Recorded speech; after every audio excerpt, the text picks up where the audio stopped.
नमस्कार दोस्तों, कैसे हैं आप सभी। मैं विष्णु कुमार आप सभी का अपने YouTube चैनल के इस वीडियो पर हार्दिक स्वागत करता हूं। दोस्तों, इस वीडियो के माध्यम से मैं आप लोगों को समान हिंदी व्याकरण से जुड़े हुए टोटल 50 VBI वस्तुनिष्ठ प्रश्न बताने वाला हूं, जो आप लोगों के होने वाले किसी भी कॉम्पिटिटिव एग्जाम के लिए बहुत ही ज़्यादा महत्वपूर्ण होंगे। दोस्तों, यदि आप लोग भी किसी कॉम्पिटिटिव एग्जाम की तैयारी कर रहे हैं तो आप सभी इस वीडियो को ध्यान से देखिएगा, क्योंकि इस वीडियो के माध्यम से मैं आप लोगों को समान हिंदी व्याकरण से संबंधित टोटल 50 VBI ऑब्जेक्टिव प्रश्न बताने वाला हूं। तो आइए पहले नंबर के सवाल को शुरू करते हैं। यहाँ पर हमारे पास पहला सवाल है दोस्तों, एक से अधिक वर्णों के मेल को क्या कहते हैं। एक से अधिक वर्णों के मेल क्या कहलाता है। आपके ऑप्शन है अक्षर, स्वर, व्यंजन या अनुस्वार। तो दोस्तों, आप लोग जानते हैं कि व्यंजन का निर्माण होता है किससे। तो आप सभी को पता है कि व्यंजन का जो निर्माण है वो होता है दोस्तों स्वरों के मिलने से। तो यहाँ पर देखिए, अगर हमें क लिखना हो तो क्या करते हैं हम लोग दोस्तों, क में यानी कि कै में हम क्या करते हैं कि इसको क नहीं पढ़ेंगे। जब तक इसमें स्वर नहीं है तब तक हम इसको बिल्कुल भी क नहीं पढ़ेंगे, इसको पढ़ेंगे कै। तो जब हम कै में दोस्तों ऐड करेंगे अ को, तब जाकर क्या बनेगा तो दोस्तों क बनेगा। तो आप देख पा रहे हैं कि यहाँ पर एक से अधिक वर्णों का मेल हुआ है और मेल होकर यहाँ पर बना है दोस्तों एक वर्ण। तो इसको हम क्या बोलेंगे, इसको दोस्तों बोलेंगे व्यंजन। इसी प्रकार से बात करें आगे, तो आपको पता है कि दोस्तों जो छ है ना, छ, इसका निर्माण कैसे होता है। छ का निर्माण होता है दोस्तों कै और धन मूर्धनी सय, और तब उसमें हम लोग ऐड करेंगे क्या तो अ। जब हम इन तीन वर्णों को आपस में ऐड करेंगे तब जाकर दोस्तों एक वर्ण बनेगा छ, जिसे हम लोग व्यंजन वर्ण के नाम से जानते हैं। तो इस प्रकार से आप समझ पा रहे हैं दोस्तों कि एक से अधिक वर्णों के मेल को क्या कहते हैं तो दोस्तों व्यंजन कहते हैं। आप लोग याद रखेंगे। तो राइट आंसर होगा ऑप्शन नंबर सी। अगर हम बात करें यहाँ पर स्वरों का, अगर आप कहोगे कि सर अ में अगर हम ई को ऐड करें तो बनता है ए, अ में ई को ऐड करें तो क्या बनता है ए बनता है। तो क्या आप ए को भी व्यंजन ही बोलिएगा। तो देखिए यहाँ पर अ, ई और ए, ये सब क्या कहलाते हैं, ये सब स्वर कहलाते हैं। अ और ई में जब हम ऐड करेंगे तो ए नहीं बनता है। ए केवल उच्चारण के लिए आपको बताया जाता है, आपको सिखाया जाता है। ऐसा नहीं है कि हम अ में ई को ऐड कर दें तो ए बनेगा, ए ऐसा बनता नहीं है। जब हम किसी शब्द का उच्चारण करते हैं ना, तो उच्चारण में ए आता है, इसलिए इन दोनों वर्णों को मिलाकर ए लिया जाता है, ठीक है। लेकिन यहाँ पर अगर हम बात करें कै में जोड़कर अ को, तो इन दोनों को ऐड करने पर क्या बनता है तो क बनता है। तो इस प्रकार से आप लोग व्यंजन ही बताएंगे। राइट आंसर मिलेगा ऑप्शन नंबर सी। नेक्स्ट प्रश्न है, निम्नलिखित में से अंतःस्थ व्यंजन कौन है। तो देखिए, अंतःस्थ व्यंजन जो होता है वो होता है य, र, ल और व। इन व्यंजनों को ही दोस्तों अंतःस्थ व्यंजन कहा जाता है, क्योंकि इनका उच्चारण स्पर्श व्यंजन और ऊष्मीय व्यंजन के बीचों बीच होता है। इनके उच्चारण में हमारे मुख से निकलने वाली जो वायु होती है वो बहुत ही कम मात्रा में बाहर निकल पाती है। और साथ ही बात करें जिह्वा का, तो हमारे मुख की जो जिह्वा होती है वो हमारे मुख में उपस्थित ध्वनि यंत्रों को बहुत ही कम मात्रा में स्पर्श कर पाती है। इसलिए दोस्तों हम कहेंगे कि यह एक प्रकार का अंतःस्थ व्यंजन होता है। तो राइट आंसर आप लोग क्या बताएंगे। देखिए, अगर इन चारों में से कोई भी एक व्यंजन ऑप्शन में रहे तो उसी को आप लोग राइट आंसर बताना। यहाँ पर देख सकते हैं दोस्तों, य नहीं है, र नहीं है, ल नहीं है, लेकिन वह तो है। तो हम कहेंगे कि वह क्या है तो वह एक प्रकार का अंतःस्थ व्यंजन है, ठीक है। तो सही आंसर मिलेगा ऑप्शन नंबर सी। नेक्स्ट प्रश्न है दोस्तों, जिस समास में पूर्व पद गौण तथा उत्तर पद प्रधान हो उसे क्या कहते हैं, उसे कौन सा समास कहते हैं। तो इसका राइट आंसर आप लोग बताएंगे तत्पुरुष समास। तत्पुरुष समास जो भी होंगे उसे दोस्तों आप लोग तोड़ सकते हैं, उसका विखंडन कर सकते हैं, और साथ ही दोस्तों उसमें आप कोई ना कोई कारक का चिन्ह की पहचान कर सकते हैं, क्योंकि जितने भी तत्पुरुष समास होते हैं वो दोस्तों कारक से संबंधित होते हैं, कारक के चिन्ह उसमें छिपे होते हैं। तो इस प्रकार प्रकार से आप लोग बताएंगे ऑप्शन नंबर डी आपका करेक्ट होगा। ठीक है, आगे बात करें 5 नंबर में, तो इसमें देखिए 4 नंबर यहाँ पर फिर एक आया है, पूछा गया है इनमें से कौन ऊष्मीय व्यंजन है। तो ऊष्मीय व्यंजन किसको कहते हैं? जिन व्यंजनों के उच्चारण में हमारे मुख से निकलने वाली वायु गर्म रूप में निकलती है अर्थात ऊष्मा के रूप में बाहर निकलती है, तो उन्हीं व्यंजनों को कहा जाता है ऊष्मीय व्यंजन। ऊष्मीय व्यंजन होते हैं कौन कौन, तो आप बताना। तलाबी सा, मूर्धनी सा, उसके बाद हो जाएगा दंती सा, और फिर होगा दोस्तों हाँ। इन 4 व्यंजनों को ही क्या कहते हैं? इन 4 व्यंजनों को ही दोस्तों कहा जाता है ऊष्मीय व्यंजन। तो यहाँ पर देखिए कौन है इसमें, तो इसमें दोस्तों हाँ शामिल है, तो आप लोग एक को राइट बताना।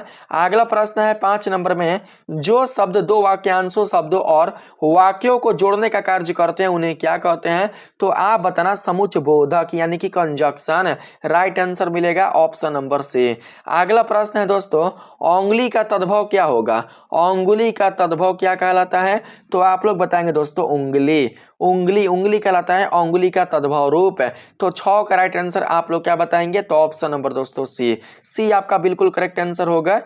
अगला प्रश्न है, समास किसको कहते हैं? तो समास क्या होता है? शब्दों के मेल, अक्षरों के मेल, स्वर के साथ स्वर के मेल, या फिर स्वर के साथ व्यंजन के मेल। तो यहाँ पर स्वर के साथ स्वर के मेल, फिर स्वर के साथ व्यंजन के मेल, ये बिल्कुल भी नहीं होंगे, ये चले आएंगे दोस्तों संधि में। आपसे पूछा है कि समास किसे कहते हैं, तो यहाँ पर आपका होगा शब्दों के मेल को। किसको? शब्दों के मेल को समास कहा जाता है, ना कि अक्षरों के मेल को। तो राइट आंसर आप लोग बताएंगे ऑप्शन नंबर ए। ठीक है, जब 2 या 2 से अधिक पद अपने विभक्ति चिन्ह को त्याग कर एक हो जाते हैं उसी को दोस्तों समास कहा जाता है। अगला प्रश्न है, क्रिया विशेषण एक भेद है। क्रिया विशेषण एक भेद है किसका? तो इसका राइट आंसर आप लोग बताएंगे किसका? तो आप बताना अवयव का। Correct answer option number A होगा। अगला प्रश्न है, गणेश का प्रवाची शब्द क्या होगा? तो आप लोगों को पता है कि गणेश को ही कहा जाता है एक दंत। तो राइट आंसर क्या मिलेगा? Option number C. गणेश को ही एक दंत, गजानन, लंबोदर, ये सारे नामों से जाना जाता है। तो राइट आंसर आप लोग सी को बताएंगे। आपके पास अगला प्रश्न है, इह लोक का विपरीतार्थक शब्द क्या होगा? इह लोक का उल्टा शब्द यानी कि विलोम शब्द क्या होगा? आपके ऑप्शन है उपकार, पताल, आदि या परलोक। बताओ तो इसका राइट आंसर क्या होगा? इसका विपरीतार्थक शब्द क्या होगा? तो आप लोग बताएंगे यहाँ पर क्या? इह लोक का होगा परलोक। क्या होगा? परलोक। तो करेक्ट आंसर आप लोग बताएंगे ऑप्शन नंबर डी। अगला प्रश्न है 11 नंबर के सवाल में, आए थे हरि भजन को ओटन लगे कपास, इस लोक किति का सही अर्थ क्या है? तो आप लोग बताएंगे यहाँ पर ऑप्शन नंबर बी। वांछित कार्य को छोड़कर अन्य कार्य में लग जाना है। हमारा जो ये मनुष्य देह है, हमारा जो ये मानव देह है, वो मिला है प्रभु की भजन करने के लिए, इस संसार में उपकार करने के लिए, इस संसार में अच्छे कर्म करने के लिए, और साथ इस मानव तन के साधन से अपने प्रभु को प्राप्त करने के लिए हमें ये मानव तन, ये मानव देह मिला है। लेकिन हम क्या करते हैं कि इस संसार में आने के बाद इस मानव देह से हम क्या करते हैं कि हम इस मानव देह से अपराध कर लेते हैं, बुरे कर्म कर लेते हैं, और साथ ही दोस्तों संसार के मोह माया में फंस कर भगवान को भूल जाते हैं। तो इस लोक किति का जो अर्थ है वो यही हुआ कि जिस कार्य के लिए आए हैं उस कार्य को ना करके हम किसी और कार्य में व्यस्त हो जाते हैं। तो राइट आंसर आप लोगों का ऑप्शन नंबर बी होगा। अगला प्रश्न है 12 नंबर में। 12 नंबर का सवाल क्या है? यहाँ पर देख सकते हैं 12 नंबर का सवाल है, इनमें से कौन कमल का प्रवाची नहीं है? इनमें से कमल का प्रवाची कौन नहीं है? राजीव, कुबलय, जलद, अम्बुज। तो राइट आंसर आप लोग बताएंगे जलद। जलद बिल्कुल भी कमल का प्रवाची नहीं होगा। जलज होता है जलज, याद रखिएगा, जलज होता है कमल का प्रवाची, लेकिन जलद बिल्कुल भी कमल का प्रवाची नहीं होता। तो 12 का राइट आंसर आप लोग ऑप्शन नंबर सी को बताएंगे। अगला प्रश्न है दोस्तों, जो अव्यय, इसमें पूछा गया है जो अव्यय वाक्य में किसी शब्द के बाद लगकर उसे विशेष बल प्रदान करते हैं उन्हें क्या कहते हैं? जो भी अव्यय वाक्य में किसी शब्द के बाद लगाकर उसे विशेष बल प्रदान करते हैं उन्हें क्या कहते हैं? तो 13 का राइट आंसर आप लोग बताएंगे निपात। सही आंसर मिलेगा ऑप्शन नंबर बी। अगला प्रश्न है, हिंदी वर्णमाला में ऊष्मीय व्यंजन कौन है? तो ऊष्मीय व्यंजन मैंने आप लोगों को बतेबे किया कौन है। तालाबी सा, मूर्धनी सा, दंती सा। हाँ, तो देखो कौन है, तो यहाँ पर right answer option number A होगा। अगला प्रश्न है दोस्तों, जो व्याकरण जानता है के लिए एक शब्द के क्रम में सही विकल्प चुनिए। जो व्याकरण जानता है उनके लिए एक शब्द क्या होगा, तो दोस्तों आप लोग बताएंगे व्याकरण। क्या होगा? व्याकरण। तो राइट आंसर मिलेगा ऑप्शन नंबर बी। अगला प्रश्न है कृदंत प्रत्यय किन शब्दों के साथ जुड़ते हैं? आपके ऑप्शन है संज्ञा, सर्वनाम, क्रिया या अव्यय। तो राइट आंसर आप बताना क्रिया। सही आंसर मिलेगा ऑप्शन नंबर सी। नेक्स्ट प्रश्न है जो युद्ध में स्थिर रहता है उसे क्या कहते हैं? जो युद्ध में स्थिर रहता है, बिल्कुल भी पीठ दिखाकर नहीं भागता, उसे क्या कहते हैं? तो आप बताना युधिष्ठिर। सही आंसर होगा ऑप्शन नंबर बी। हमारे भारत के ऐसे बहुत सारे योद्धा हैं, हमारे भारत के ऐसे बहुत सारे महापुरुष थे जिन्होंने आज तक कभी भी अपना पीठ नहीं दिखाया। उन्होंने अपना जान गंवा दिया लेकिन वो कभी भी रणभूमि को छोड़कर भागे नहीं है। ऐसे ऐसे योद्धा हमारे भारत देश के इस पवित्र धरा पर जन्म लिए हैं और ले भी रहे हैं। अगला प्रश्न है दोस्तों कमल के समान नयन में समास है। कमल के समान नयन में समास कौन है? बताओ तो। कमल के समान जिसके आंख है उसके लिए समास क्या होता है? तो आप बताना कर्मधारय समास, क्योंकि इसमें कर्म की प्रधानता है। तो राइट आंसर आप लोग बताएंगे ऑप्शन नंबर डी। हालांकि सी हो चुका है लेकिन आप लोग डी को बताएंगे। अगला प्रश्न है दोस्तों आंखों में गड़ना मुहावरे का सही अर्थ क्या है? तो आप बताना मन में खटकना। जो लोग मन में खटकते हैं, जो लोग बिल्कुल भी किसी को पसंद नहीं करते हैं, तो उसके लिए मुहावरा होता है आंखों में गड़ना। तो राइट आंसर आप लोग बताना ऑप्शन नंबर बी। अगला प्रश्न है उन्मूलन का विलोम क्या होगा? उन्मूलन का विलोम क्या होगा? देखिए उन्मूलन का मतलब होता है काट के हटाना। उन्मूलन का मतलब काट के हटाना, तो इसका उल्टा होगा रोपण। अगर हम पेड़ पौधों को काटेंगे तो उसे कहेंगे वनोन्मूलन। क्या कहा जाता है? वनोन्मूलन। इसको कहा जाता है वनोन्मूलन। लेकिन जब हम पेड़ों को रोपेंगे तो वो हो जाएगा दोस्तों रोपण के रूप में। तो राइट आंसर आपका होगा ऑप्शन नंबर सी। अगला प्रश्न है शुद्ध वर्तनी वाले शब्द का चयन कीजिए। इनमें कौन सा शुद्ध वर्तनी है? अंत्याक्षरी, पूजनीय, तदोपरांत, कवेत्री। तो यहाँ पर आपका ये वाला रॉन्ग है, ये भी रॉन्ग है, और यहाँ पर पूजनीय नहीं होगा, पूज्य होगा। कभी भी पूजनीय नहीं होगा, पूज्य होगा। तो राइट आंसर आप लोग बताएंगे अंत्याक्षरी। सही आंसर मिलेगा ऑप्शन नंबर ए। अगला प्रश्न है दोस्तों बंदर का तत्सम रूप क्या होगा? तो बानर। राइट आंसर आप लोग बी को बताएंगे।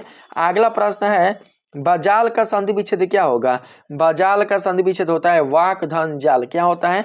वाक धन जाल। सही आंसर मिलेगा ऑप्शन नंबर ए। अगला प्रश्न है बैठे से बेगार भली। बैठे से बेगार भली कहावत का सही अर्थ क्या होगा? तो आप बताना बैठने से अच्छा है कोई काम करना। तो सही आंसर क्या होगा? तो आप लोग बताएंगे निरर्थक। निरर्थक से कम लाभ का काम अच्छा होता है।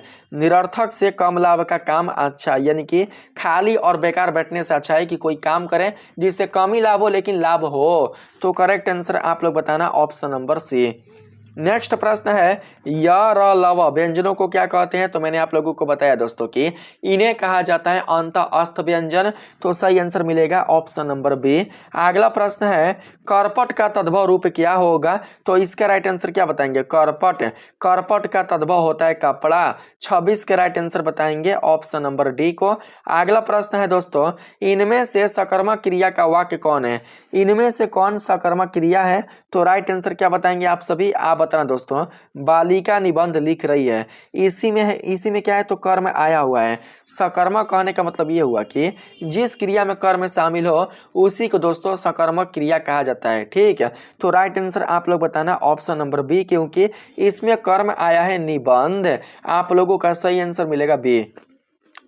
ठीक है, चलिए अब हम बात करते हैं नेक्स्ट प्रश्न पर। पूछा गया है नाक का बाल होना मुहावरे का सही अर्थ क्या होगा? तो आप बताना अधिक प्रिय होना। तो राइट आंसर आपका होगा ऑप्शन नंबर बी। अगला प्रश्न है कवित्री का संशोधित रूप क्या है, यानी कि इसका शुद्ध रूप क्या है? तो 29 के राइट आंसर आप बताएंगे कवयित्री। राइट आंसर मिलेगा ऑप्शन नंबर डी। अगला प्रश्न है दोस्तों इनमें से कौन सा रात्रि का प्रवाची नहीं है? इनमें से रात्रि का प्रवाची कौन नहीं है? रजनी, समीर, विभावरी, निशी। तो देखिए यहाँ पर रजनी, विभावरी, निशी यानी कि निशा, ये सभी होते हैं रात्रि का प्रवाची। लेकिन बात करें समीर का तो ये होता है हवा का प्रवाची। तो राइट आंसर आप लोग बताएंगे बी। अगला प्रश्न है इनमें से किस वाक्य में सकर्मक क्रिया है? तो आप लोग देख लीजिए कि इनमें से किस वाक्य में क्रिया के साथ कर्म शामिल है। जिसके साथ कर्म होगा वही होगा सकर्मक क्रिया। तो देखिए छोटा बच्चा खिलखिलाकर हंसा, तो इसमें है कर्म शामिल। तो इसमें बिल्कुल भी खिलखिलाकर, खिलखिलाकर क्या है? तो खिलखिलाकर कर्म नहीं है, तो आप लोग इसे बिल्कुल भी राइट नहीं बताएंगे। अगला है दोस्तों 31 नंबर में आप देख सकते हैं, बच्चे छत पर पतंग उड़ा रहे हैं।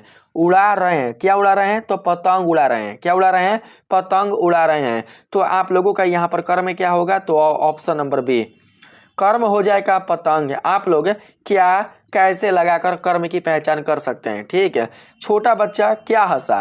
क्या हंसा? क्या इसमें अच्छा बैठ रहा है? बताओ क्या हंसा, यानी कि क्या हंसा? तो कुछ अच्छा बैठ रहा है नहीं ना, खिलखिला कर हंसा। तो आप लोग इसको बिल्कुल भी नहीं बताएंगे। आप बताना ऑप्शन नंबर बी को, बी आपका बिल्कुल करेक्ट होगा। अगला प्रश्न है, शब्द अन्वय का संधि विच्छेद क्या होगा? शब्द अन्वय का संधि विच्छेद होगा अनुधन आए। राइट आंसर आप बताना ऑप्शन नंबर ए को। अगला प्रश्न है, कलेजे पर सांप लौटना मुहावरे का सही अर्थ क्या होगा? तो इसका राइट आंसर आप बताना ईर्ष्या से जल उठना। सही आंसर मिलेगा ऑप्शन नंबर बी। अगला प्रश्न है दोस्तों, यथारुचि में समास कौन है? तो आप देख सकते हैं यथारुचि में आने वाला जो शब्द है उसमें दोस्तों एक पद है जिसका नाम है यथा। यथारुचि शब्द में एक पद शामिल है जिसका नाम है यथा, और यथा एक प्रकार का अवयव है। मैंने आप लोगों को कई बार बताया है कि अगर किसी शब्द का पहला पद अवयव रहता है तो हम उसे समझेंगे अव्ययी भाव समास। तो राइट आंसर आप लोग बताना ऑप्शन नंबर सी को। अगला प्रश्न है, अस्थावर का उल्टा क्या होगा? अस्थावर का विलोम क्या होगा? तो आप बताना दोस्तों जंगम। सही आंसर क्या मिलेगा? तो ऑप्शन नंबर डी। नेक्स्ट प्रश्न है, नीचे दिए गए विकल्पों में से तत्सम शब्द का चयन कीजिए। तो तत्सम कौन है?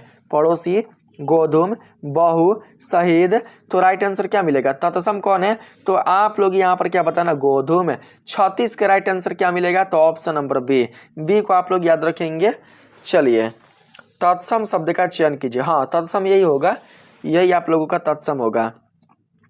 नेक्स्ट सवाल पर आते हैं। तो 37 नंबर में आया है, इनमें से किस शब्द में गुण संधि है? इनमें से कौन सा शब्द है जिसमें गुण संधि है? तो दोस्तों जिस शब्द में, जिस किसी भी शब्द के बीच में, जिस किसी भी शब्द के वर्णों के बीच में एक की मात्रा आए, किसकी मात्रा? एक की मात्रा आए, तो उसे समझेंगे कि वो एक प्रकार का गुण संधि है। तो दोस्तों देखिए, हिमालय में ए आया है नहीं ना, तो इसको कहेंगे कि गुण संधि नहीं है। इत्यादि में ए आया है बीच में नहीं ना, तो इसको कहेंगे कि ये भी नहीं है। अगला है तल्लीन, इसमें ए आया है नहीं ना, तो इसको भी कहेंगे कि यह बिल्कुल भी गुण संधि नहीं है। लेकिन बात करें देवेंद्र का, तो आप देख सकते हैं दोस्तों देवेंद्र, तो देवेंद्र में जो आप बीच वाला वर्ण देख रहे हैं, बीच वाला, इसमें एक ही मात्रा आया है। एक ही मात्रा क्या है? इसमें एक ही मात्रा आया है, ए इसमें शामिल है, तो कहेंगे कि यही एक प्रकार का गुण संधि है। तो राइट आंसर होगा ऑप्शन नंबर डी। कोई भी शब्द हो अगर उसके बीच में एक ही मात्रा शामिल हो तो हम उससे कहेंगे कि वह एक प्रकार का गुण संधि है।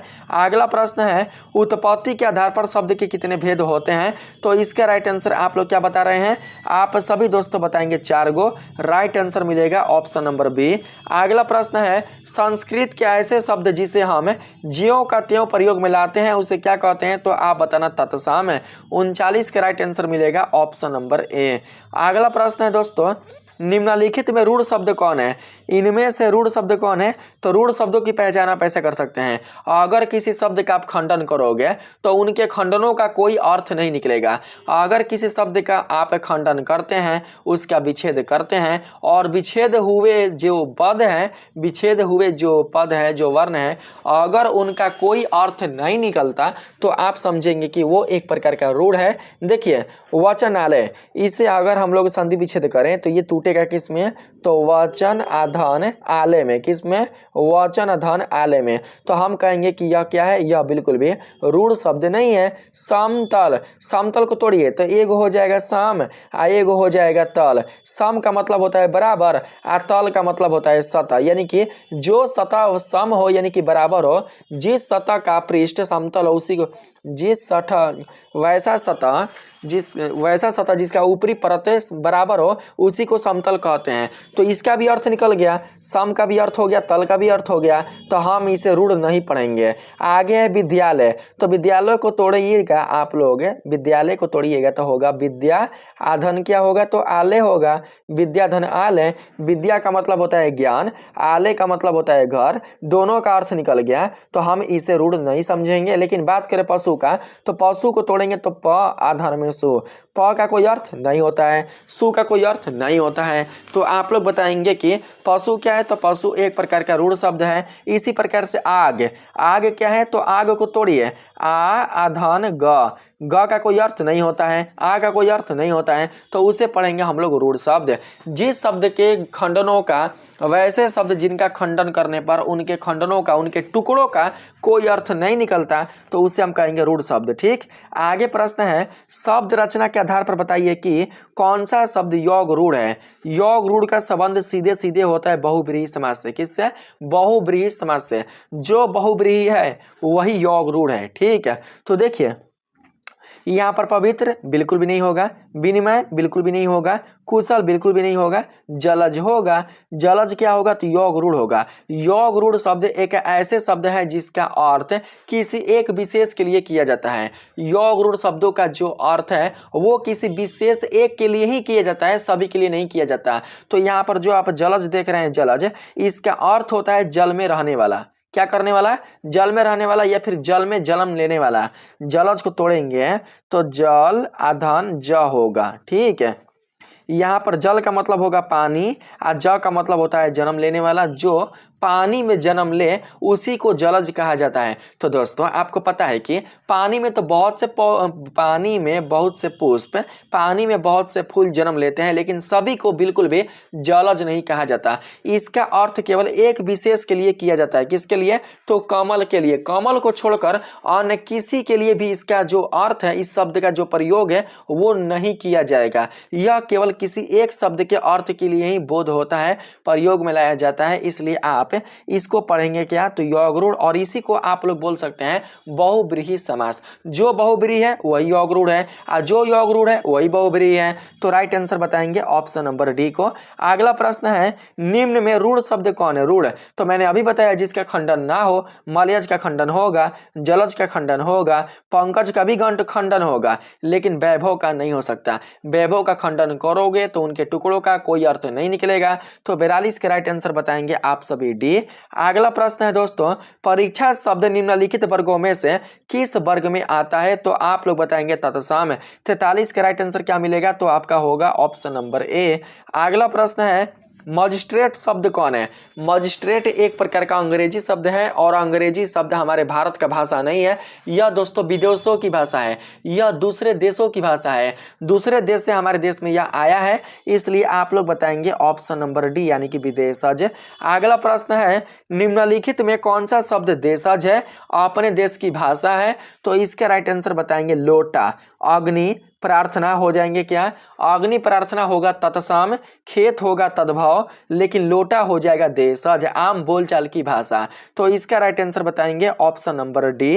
अगला प्रश्न है, योग रूढ़ शब्द कौन है? तो यहाँ पर देखिए, यहाँ पर पिल्ला बिल्कुल भी नहीं होगा, घुड़सवार बिल्कुल भी नहीं होगा, लंबोदर, लंबोदर होगा। लंबोदर का अर्थ होता है लंबा पेट वाला।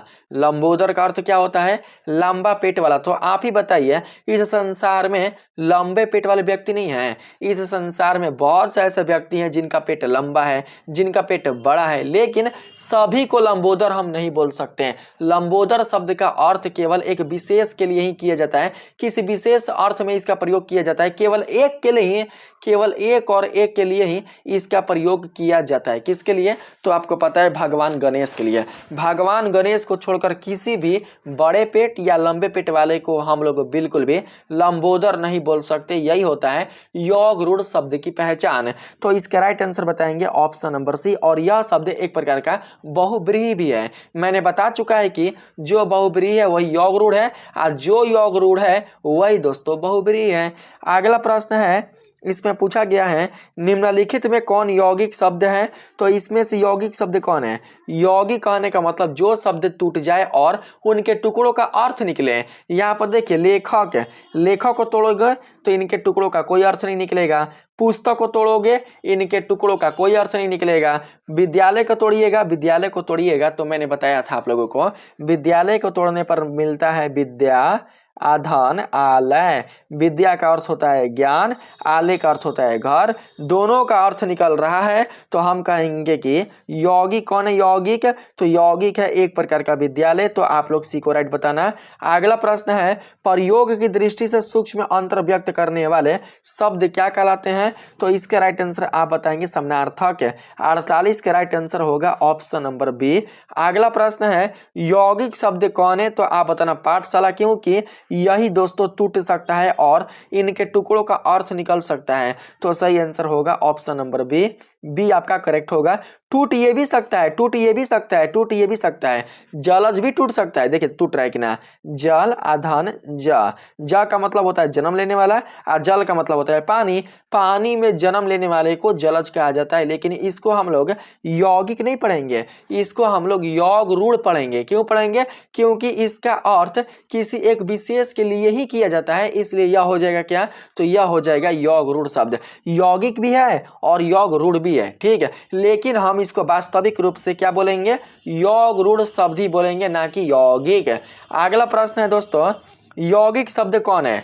यौगिक शब्द कौन है? तो राइट आंसर आप लोग यहाँ पर क्या बताएंगे? वही प्रश्न है जो इसमें है वही इसमें है, 2 बार टाइप हो चुका है। तो अगर आप लोगों को यह वीडियो अच्छा लगा है तो आप सभी इस वीडियो को लाइक करिएगा। चैनल को यदि आपने अभी तक सब्सक्राइब नहीं किया है तो आप सभी चैनल को जरूर से सब्सक्राइब कर लीजिएगा।